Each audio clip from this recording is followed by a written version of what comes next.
So Adrien Broner and John Molina Jr., they were tasked with fighting the first bout. On the return to Boxing Primetime on NBC, it wasn't the best fight for me. I have to be honest, a boxing fan, boxing enthusiast. I was interested in this fight as a whole, and Molina came out.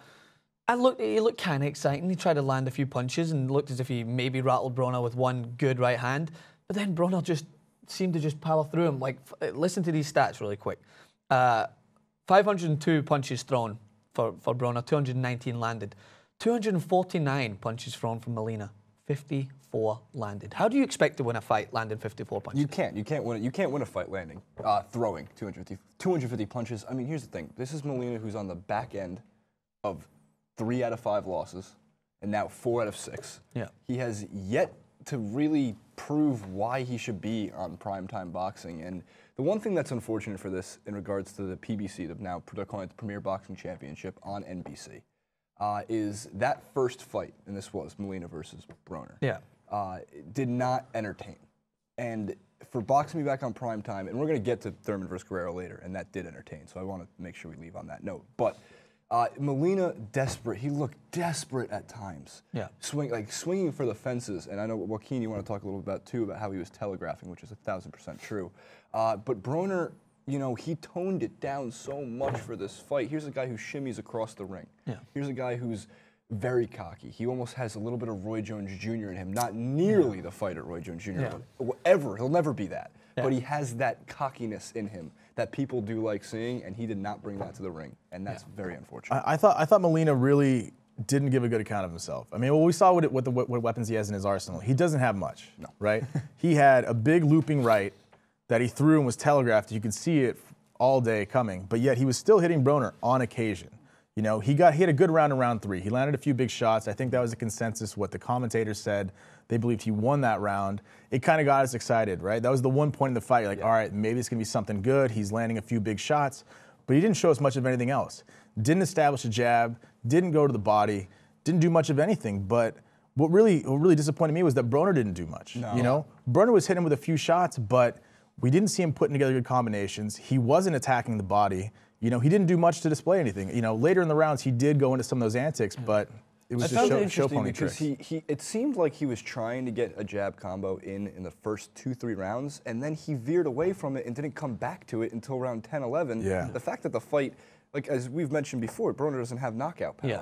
So he doesn't have a knockout punch. Yeah. So how do you not rely on a jab combo or some form of body shots to weaken your opponent? I mean, look, from the get-go, by round 4, Broner had the fight won. Yeah, and it was unanimous. I mean, the scorecards 120 to 108, 2 judges, third judge scoring at 118 to 110. So, I mean, with Broner coming into this, does it affect his mentality when he knows early on that he has this fight locked down? Because there was nothing that was getting thrown at him that had to have him offset, you know what I mean? So would he go and conserve his energy maybe and just know that this is just a tactical fight for him now, just to basically not even overexert himself, because his opponent wasn't that much of a fighter, to be honest. So he won this fight comfortably. Is he thinking about his next few fights? Is he thinking about ways to perhaps approach this weight class? Because now he's won his 3rd straight fight at this weight class in a row after dropping down when he lost in 2013 to Marcos Maidana. Sorry. Now he's got to think about what's next for him. So, I mean, in that fight, for me, I could tell that both fighters, specifically Broner, knew he had this one and didn't overexert any sort of power towards the end. He was just kind of waiting it out. The fight could have been over, as you said, at round 5, but he has no knockout power. So what do you think's next for Broner? It's tough to say, considering boxing is a promotion sport. You have to bring something. You have to bring some kind of entertainment value. I'm not sure. I'd like to see him fight Keith Thurman. We discussed this prior to the show as well, that we'd like to see him go against somebody who would knock him on his ass, because sometimes you think when you're watching this guy in the ring, he deserves to be knocked on his ass. But at the same time, Broner, at the end of the fight, his post-fight interview, he said he wasn't doing this for the fans. Last time I did it for the fans, it was my only loss, my only one in the loss column.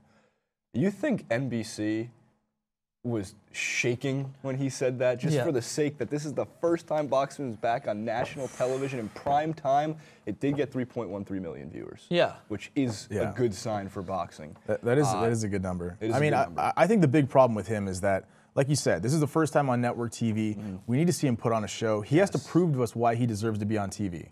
You know, he brought out some of the showboat antics, you know, and some of his punches looked sharp. He had some crisp punches, but we didn't see any dominating punching power, you know, and we saw him getting hit by some journeyman. You know, this guy Molina is a fucking bum. He's not a good fighter.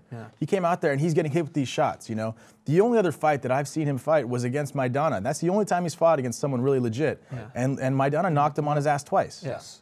So is this, would you say, both of you guys, a representation of boxing as a whole the way it is at the moment is that we don't have enough self-promoters who are going to go out there for the fans to try and push forward what it is first and foremost a show, an entertainment value, because this was he's a good boxer and he tactically knows what works against his opponents. But to get boxing to the place where we want it to be, for me from the United Kingdom, we have a lot of like people that are out on show at the moment for the entertainment value. Chris Eubank Jr., Amir Khan.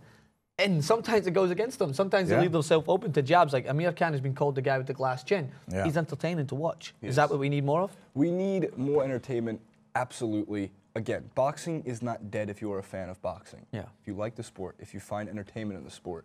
As much as it killed me to watch Broner put on, if you want to call that a show, luckily the fight we'll get to next is exactly why boxing is still a great sport to watch, and it's exactly why we need more fighters like Keith Thurman and Robert Guerrero in the ring. A lot of it also comes down to who's booking these fights and the matchups. Because when you get a good matchup, there's nothing better than 12 rounds. One thing I'm going to go and probably end on is that what I noticed compared to Thurman's fight was there was a lot more heart in that fight. And I don't think that's anything that can be replaced in boxing. You can see a fighter out there with so much heart in fighting against an opponent that's far superior in that weight class. But it's still entertaining to watch because they still give everything. And giving everything leaves you susceptible to big blows coming back. And it's amazing to watch. That's why I used to love in boxing. It was one of the reasons why I loved it as a sport. And sometimes I do favour United Kingdom boxing a little bit more.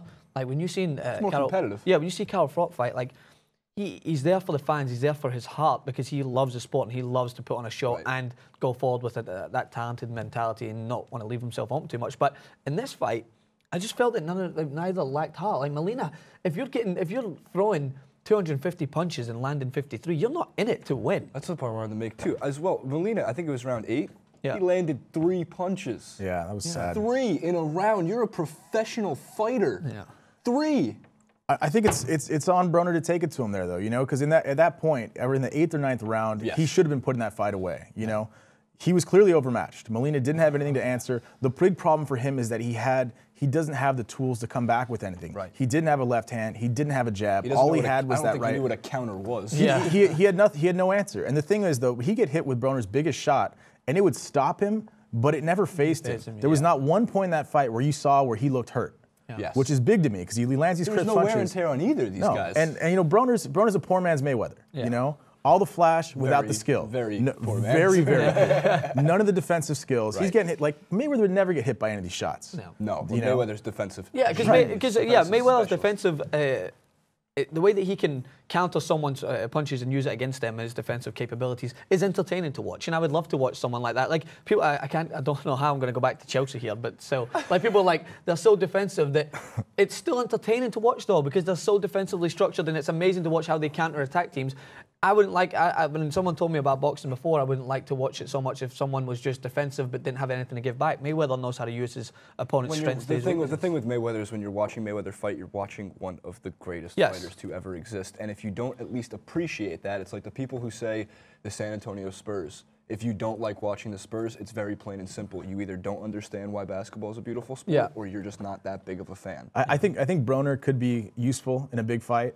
Put him against a real opponent. Look, have him fight Thurman. Absolutely. He's going to get tested there. You know, have something like that. Absolutely. Put him against a competent opponent where he has to, you know, utilize his skills and really show us what he has. All right.